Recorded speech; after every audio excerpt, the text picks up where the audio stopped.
also joined. So hello, everybody. Good afternoon from Vienna, and welcome to this webinar on repurposing sites of retired fossil plants with advanced nuclear reactors for the clean energy transition. So my name is Nicoleta Morilova, and I'll be your moderator today, supported by my colleague, Mr. Chirayu Batra. I am an associate nuclear engineer working in the fast reactor technology development team at the IAEA's Division of Nuclear Power in the Department of Nuclear Energy. Now I will give the word to Chirayu. Please, you can introduce yourself. Hello, everybody. My name is Chirayu Batra, and I'm a nuclear engineer and project officer working with Nicoleta. I specifically work on advanced reactor with a focus on small modular reactors. Mainly Nicoleta has done all the work for the webinar. I'm just supporting her in the moderation of this session to her. So thank you, Nicoleta, for organizing this webinar.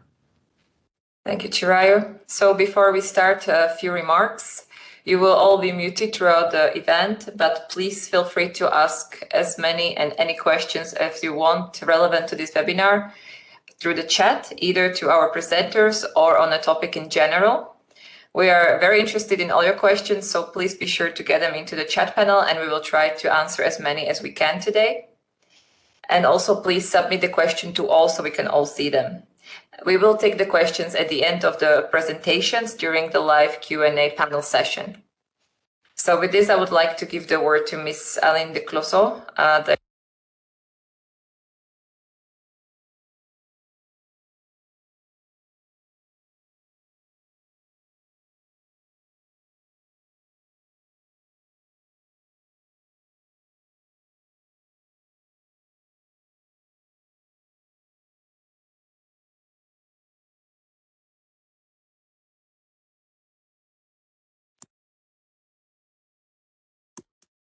and timing logistics work out. Dan is an expert on nuclear safety and risk at the Technical and Nuclear Safety Division at Nuclear Electrica National Company. He's a nuclear physics and nuclear installations graduate and has a PhD on nuclear engineering. He has more than 4 decades of experience in the nuclear field in construction, design, fabrication, and licensing at various executive and managerial positions. Half of them in Romania, connected with Chernavoda nuclear power plant, and half of them abroad as a PRA project manager of gas reactor, PMBR in South Africa, and as European Commission nuclear staff member in JRC Petten and DGNR in Luxembourg, with activities focused on safety and risk for nuclear and advanced energy systems. And Dan is currently involved in a large safety and risk projects at the company level, including SMR. So please, Dan, share your presentation. Go ahead. Thank you, Nicoleta.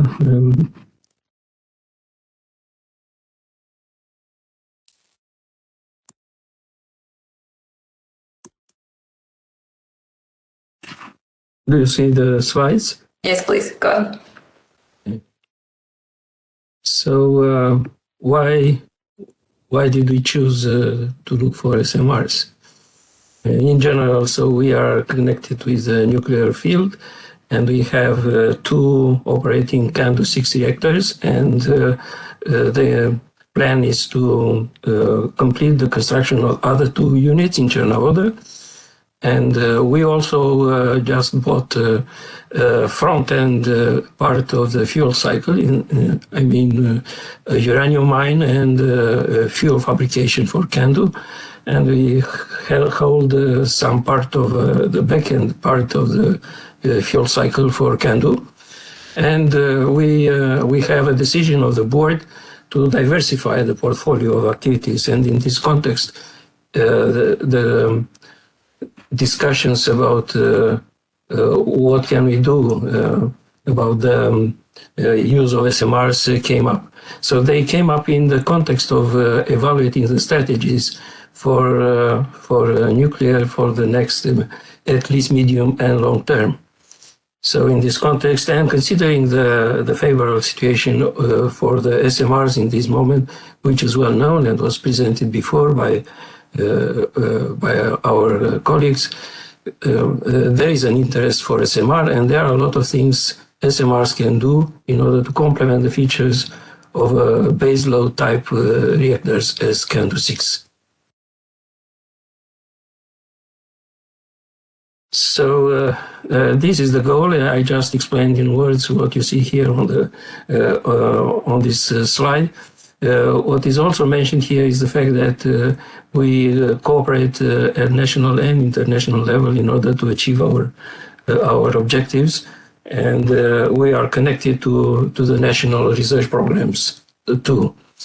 But I'll come back to that. So the strategy for for nuclear electrica on SMRs has the following parts. So first, it is included and it is part of the nuclear activities at national level. So we do have compliance with the national nuclear program, and that national nuclear program is correlated with the energy strategy, which considers the phase out of a lot of coal-fired plants up to 2035. There's about 2,500 megawatts to be phased out, and that's the first. Then the next, we didn't start overnight this scrutiny on SMRs. It started a long time ago, but for us in this format in the last 6 years, and we started with some internal review of the possible sites to consider. And we consider there are 4 categories. There are existing nuclear installations. There are sites which were considered before 1989 for new CANDU plants. There are sites which are coal-fired plants and they are retired. And there are also sites of retired industrial complexes. And we consider that, and we had our internal evaluations. So based on that, we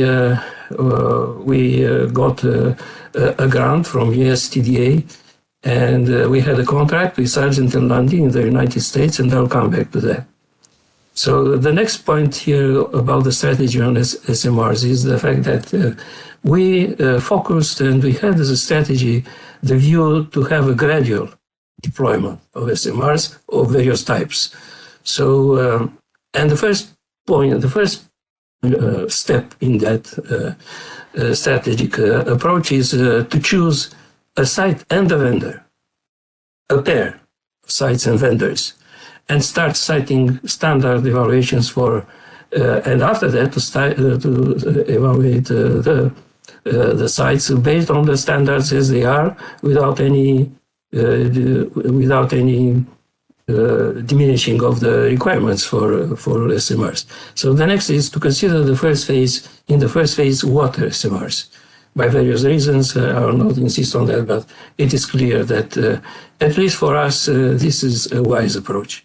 Then the next is to have in mind to implement and to implement training and simulators for SMRs, and to connect that with our existing training system in Chernobyl and the simulators and the whole system we created for a CANDU system.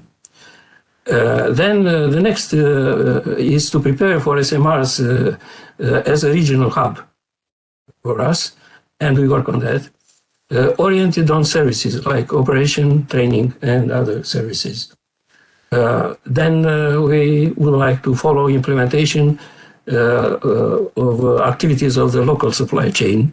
We did have a lot of development of our national capabilities to manufacture nuclear equipment, and we want to revigorate that. Then the next is to correlate these SMRs. They are not in competition. We consider them as a tandem with renewables programs, and we consider that, and I'll show how. Then the next strategy point is that we looked not on a plant, but on a fuel cycle. By the time we are going to build an SMR, we are going to have the second fuel cycle. The first is the CANDU fuel cycle. Now, then we'll have the SMR fuel cycle. And we have a memorandum of understanding with our national research companies and an international consortium, Falcon, for a fast reactor-led cooled reactor, Alfred. And that will be the third fuel cycles. And then we are looking at the synergies of those fuel cycles and how to optimize the fuel cycle, because one nuclear power plant is at least 10% of the story. We have to look at the fuel cycle as a whole. And the last is that we don't stop on all the SMRs. We look on all the SMRs and on the developments, but we'll consider what is going to happen beyond 2035. Now let's do what we committed to in this moment. So the activities are the following in order to do that. So there was an internal company initial and evaluation, and ongoing evaluations are still now. Then there was an interface with IAEA for site selection. There were various contacts, there were meetings, and there is a plan for a detailed set of missions of IAEA on this topic. And we look also in the first instance on the use of graded approach for siting, which is an IAEA specialized evaluation we are interested in. Then the next important issue to be mentioned here is the fact that, yes, we signed a memorandum of understanding with NuScale. So we looked at the capability and the status of licensing, and this was related to their achievements in the United States from USNRC. And we also have interface with them, and we have a teaming agreement with NuScale. We also supported our national regulator to get in and to increase the contacts based on the existing agreements with the USNRC, and we are in this loop. In order to proceed with those parts, we had a USDA grant, and based on that, we had Sargent and Lundy developed a study, and I will come back with more description about this. Coming back to our activities at the regional level, so we are active part in for-atom actions and also on bilateral issues, by the way, including with EDF and their letters to DGNR and other supporting activities for SMRs they are developing. And we have many bilateral international contacts for SMRs and a lot of non-disclosure agreements. We are aware of almost all the type of installations which were presented now in detail, but we cannot disclose that. We just know that, and we have a national cooperation on SMR from the point of view of deploying in our country, and the supply chain is very, very important. Now, as I said here, there are some details about our interface with IAEA. It's not only those; there are not only those missions. It's participation in IMPRO, in regional training programs, and a CRP. By the way, the CRP is very interesting. It's related to emergency calculations for SMRs. Yes, they say it's not necessary, but in order to get license, you need some calculations and some more calculations to confirm many things. So we are in accordance with these programs calculating that with IAEA and with our regulator. So USDA was of very high and decisive support for us in order to push this project. We got this grant, and Sargent and Lundy developed extremely thorough study, which considers all the sites we suggested, we proposed. We proposed a lot of sites in the 4 categories. They also considered vendors, diverse vendors, and they ended up with evaluations about suitability of the sites, considering all the detailed criteria as per IAEA standards and USNRC standards related to siting, and the fitness of various vendors to a certain site and a certain set of regulations. So this was extremely useful study. It is going to be public very soon, and it helped us a lot. Then, of course, we have bilateral interfaces and European levels, as I mentioned. Why SMRs? I think I will not insist on that because it was presented before. Safety features, passive systems, modularity, there is flexibility in implementation, suitability of operation and construction. By the way, the licensing, a lot of licensing activities will move from the site to the manufacturer, a lot of them. So there's a huge difference by comparison to normal nuclear power plants.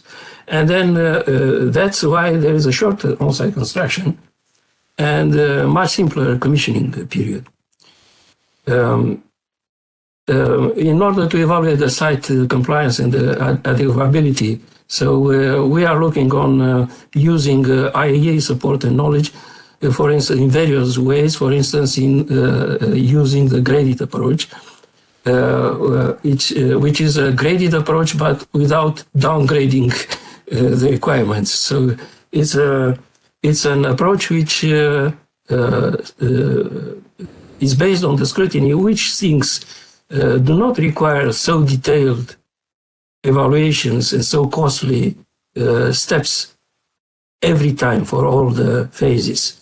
And therefore, we can make our life easier in order to build an SMR. And that is in short some snapshot from their approach, which actually says what I said. It doesn't mean at all that the siting of the SMR will come somehow will try to get around the existing regulations. Not at all, not at all, and they will have to comply with the requirements as they are for any type of plant in this moment, at least in our case.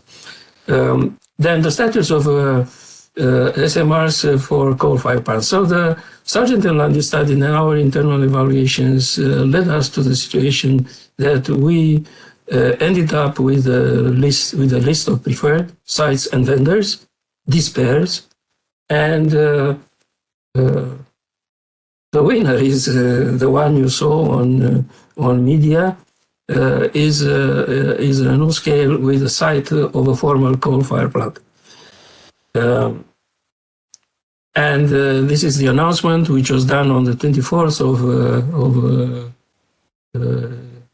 of May in Bucharest on a USTDA workshop when this agreement was signed, and there was a presentation of the project. So there will be 6 modules of 77 megawatts on a former coal-fired plant. And these are the pluses of using SMR for a former coal-fired plant. And in summary, they say that SMR may assure, in this format, using more modules, may assure the conversion of coal-fired plants to green technology in not so costly phase, not counting too much on gas. Then SMR is timely and costly fit to be available within 1 decade. So that's our evaluation in this moment. And the more we get into that, the more we get confirmation and confidence that it is going to be so. And SMR has technologies advanced in being certified and available in this decade. So this is not a first of a kind. So the evaluation of the design by USNRC for NuScale, for instance, confirmed the fact that all the technical decisions, technical solutions for every part of the plant are already used, so they are not new. What is new are the passive systems and the new safety features based on the post-Fukushima lessons. But the plant is not new from this perspective of the technical solutions. Now, related to the built on existing coal, on an SMR on existing coal power plant site, you see here a sketch which is actually illustrating some things. Some of them are a bit, might be a bit of novelty for you. So you see in green what is an SMR. You also will see renewables. So we intend to use this tandem of a renewable plant, of the photovoltaic plant and the SMR on this site. not just intent, so that's the plan. And we also have in mind the fact that together we will support the ecologization of the ash pond, which is close to that, and it is part of other projects. And yes, we use all those in yellow. You see all the things we reuse. So buildings, grid connection, surroundings, the environment, which also means part of the evaluations of the environment and the community. By the way, so in Romania there is no aversion to nuclear. On the contrary, as far as the communities are concerned, in this moment we just got into a situation that we got invitations from many communities to build on their sites, and that's why building here and then using this brownfield, at least the brownfield, that could be a value-added approach. And but it was mentioned before. Now this is a summary illustrating in a more schematic manner of these advantages. So small land footprint, so it's around 10 to 15 hectares. That's for a minimal amount of the installation. Then we have modular construction, which is supported by the coal-fired plants footprints. We have benefit from existing infrastructure, water, grid access. Then we integrate that in the local urbanist zoning plans with benefits for local communities, ecological, tax advantages, social local workforce, and thermal power plants, from thermal power plants to nuclear plants, maintenance, construction, provide heating to the community, and provide other applications. So there will be a list of applications that could be potentially developed, as you know very well, hydrogen production, ecologization, and the last is built not only a nuclear plant, but an energy platform with renewables, and to use that also to help the ecological reconstruction of those sites. Usually those sites have a high damage from ecological point of view, high social problems, economical problems, and nuclear is helpful. Challenges, of course, there are challenges. First is the licensing. It will be graded, but not downgraded. Then the next, yes, but it's not easy. So we are in that now, and we can talk about that if questioned. It's not easy, but it's not impossible, and it's not a big issue. By the way, in Europe, it is important that we'll have in mind the European regulations and compliance with Euratom and European directives, and we do have that in mind, and we don't have a gap in this moment as we identified so far. Then, yes, we are not a developer of technology, as you could see, at least for this water reactor. For the fast lead reactor, we will be part of it, but for this, we are not a developer, so we import a nuclear power plant. And this is not simple. So there are a lot of things to be solved in order to do that, and we are working on that, and there are no major impediments. Supply chain. So we want to build and to help our industry, and we are working on that, and we can do that. Various applications to be implemented. Yes, we have to develop, and as I mentioned, the first of all will be heat the communities, give electricity to the communities,